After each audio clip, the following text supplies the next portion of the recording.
লোকটার কাছ থেকে টাকা একটু পরে নিলে হতো না? ভাই, এভাবেই চলবে দেশটা? হ্যাঁ। দোস্ত, ভিঞ্চিতে জরুরি কথা আছে, বিকেলে ঢাকার বাইরে যাব। দোস্ত, আমি তো অফিসে, তাছাড়া আজকে আর বাইরে যাওয়া হবে না। বিকেলে একটা অনুষ্ঠানে কিসের অনুষ্ঠান? আর ওই আমার এক বন্ধু স্বপন, ওরা এইসব অনুষ্ঠানে গিয়ে কি করব? বাদ দে তো সব। না দোস্ত, স্বপনকে কথা দিয়েছি, ও অনেকদিন ধরে আমাকে ওদের সংগঠনের প্রধান নাকি এক সুন্দরী মেয়ে। আলাইকুম। আমাদের প্রধান অতিথি গণ সরকারের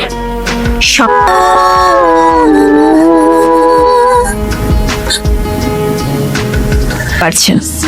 আজ আমরা সবাই এখানে সমবেত হয়েছি আলো নামে সংগঠনটির শুভযাত্রা উপলক্ষে। আজ আমি আপনাদের ব্যাখ্যা করব আমাদের এই সংগঠনটির উদ্দেশ্য এবং কর্মসূচি।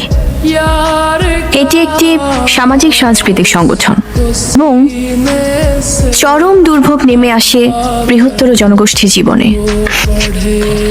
মাননীয় মন্ত্রী, আপনি একটা বিষয় জানেন, তারপরেও আমি সবার সাথে বিষয়টি শেয়ার করতে চাই। কাজ করবে।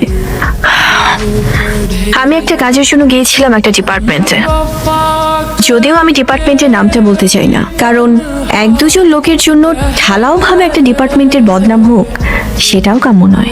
যাই হোক, উনি আমার উপর প্রচন্ড ক্ষিপ্ত হয়ে গেলেন, সবার সামনে অকথ্য ভাষায় গালাগাল করলেন। সবাই আমার দিকে এমন ভাবে তাকিয়েছিল যেন আমি একটা চিড়িয়াখানার জন্তু।